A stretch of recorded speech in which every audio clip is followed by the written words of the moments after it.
You make a point and you say it in a certain tone, everybody smiles politely, and then the man makes exactly the same point in a louder tone, and everybody's, oh my God, that's such a great idea. Shakti, Sampatti, and Sadbuddhi. All these three are actually female. Every time that there is a woman who is able to grow up the climb up the ladder, there is always speculations how she did it. Women can't be in sales, or in a plant scenario, women can't do a manufacturing role, or women can't do an engineering role, or women can't be in night shifts. So there are so many stereotypes.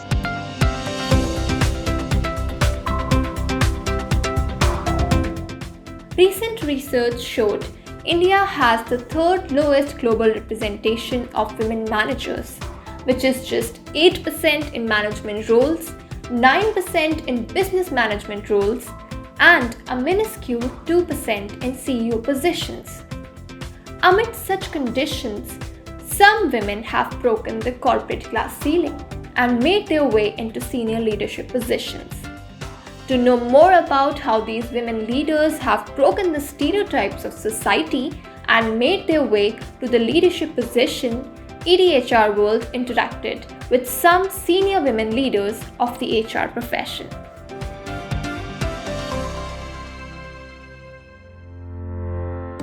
Do you think the societal gender role and responsibility affect a women's professional career choices?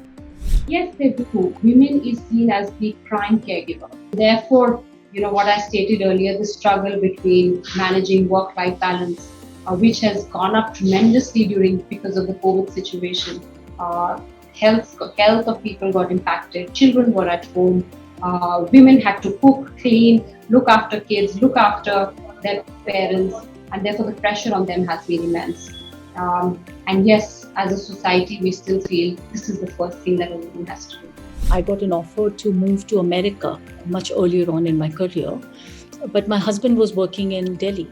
So the funny thing is, it didn't even strike me to come home and have that discussion. It was like, okay, the natural thing is to decline that offer and decline that role. I didn't feel bad about it, or I didn't regret it. What got me thinking a few years later is, why did I not even have the discussion at home? That understanding was so implicit that you move as a family, or you don't leave for 2 years on your own, and in case your husband cannot get a job over there, you just let it go. And sometimes I think that's even unfair to your partner, because maybe your partner would have supported you, right? Maybe your partner would have said, listen, go ahead and we'll figure out a way. I just assumed that it won't happen, right? And just went ahead and declined on my own. While climbing the corporate ladder, have you observed any gender-specific extra roadblock? When a female gets a role, the typical, stereotyping comment could be that, oh, she's got the role because she's a woman, right? It's not really based on merit, or it's not really based on, the qualification that she brings to the table.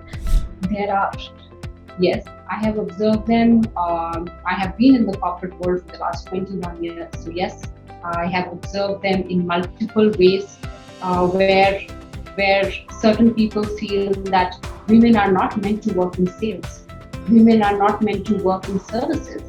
The only place where a woman can really contribute are back office functions. The shift which I have seen now over the last couple of years is the syndrome of a positive bias, whereby the men themselves feel that women are important, but they need to fend for women.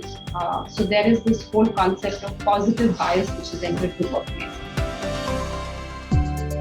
Any resolution that you want to take for this Women's Day?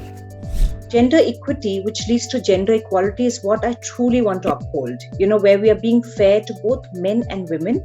I think my resolution is to continue to reinforce the spirit of equality. My commitment as an HR leader would be, first and foremost, create sponsorship for more and more women talent.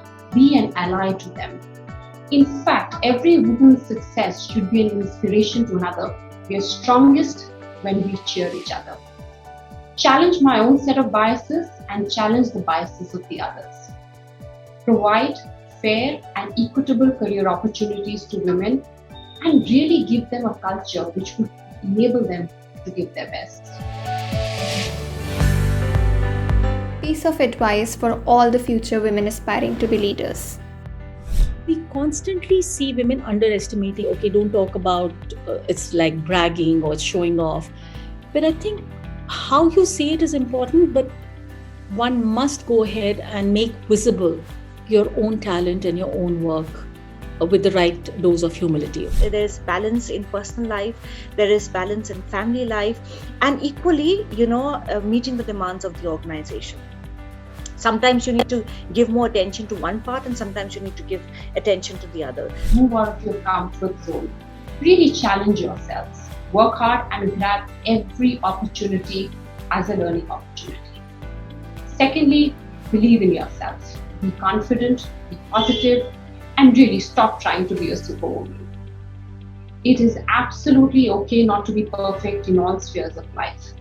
Lastly and thirdly, create a brand for yourself. Promote yourself and talk about your accomplishments and celebrate them. As we have seen, these senior women HR leaders breaking the glass ceiling and making their way into the leadership positions.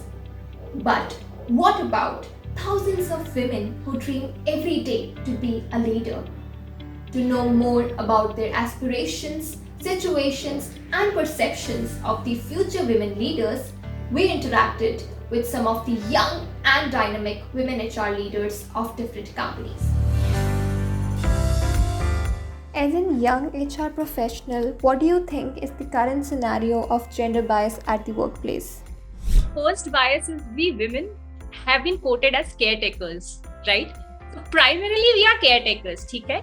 And the typical stereotype, if I have to define it in 3 M's, is me, marriage, maternity. But when it comes on women, obviously things go into the, what kind of extra effort she has put in terms of talking to her boss, or what extra has she done. And that's demeaning. I have seen women and men alike doing this, that they have, probably segregated a particular girl or a particular lady just because she wears makeup to the office. She is very open with her thoughts. Where we sit late in office, and you have your male colleagues coming and reminding you of your home responsibilities, or making you realize, oh, you can really sit late. I've heard some of my male counterparts telling me, oh, 8th March is Women's Day, so you women also have this privilege, that a day is being celebrated in your name. So there also they make us feel guilty that, oh, acha, since you're a woman, so we have a day to celebrate you. I said, no, idiot. That day is for you guys to accept that, woman is the source of energy, and woman has as much capability as, you guys. Do you think that some employees are judged based on the specific gender societal role at the workplace? Why will we have her for any of the discussions? What major inputs can she give that so many people with experience can't give? There was a guy who went up to my boss and said, I don't want to report to her. Most of the females facing the same, where they have been told that HR's job is what? Just to put lipstick, come, handle people, do rangolis and get lost. But yeah, and then they say ki, females can do that well, because ultimately ghar hi to samalti hai. What else? Blue-collared workers, they have this perception that if it's a female, she'll not be able to work, she'll not be able to make a decision which is favorable to me. Second of all, if that female is probably at a good position, so it's like simple things, she'll not understand. Any resolution that you want to take for this Women's Day? Encouraging and support in building an equitable culture. Words that's been used like be a man, right? To be a woman, where courage is redefined, kind of, right? You have to stop using probably and encourage a neutral phase. Be bold to change and be bold for a change. Empowerment of self, empowerment of others. To create opportunities.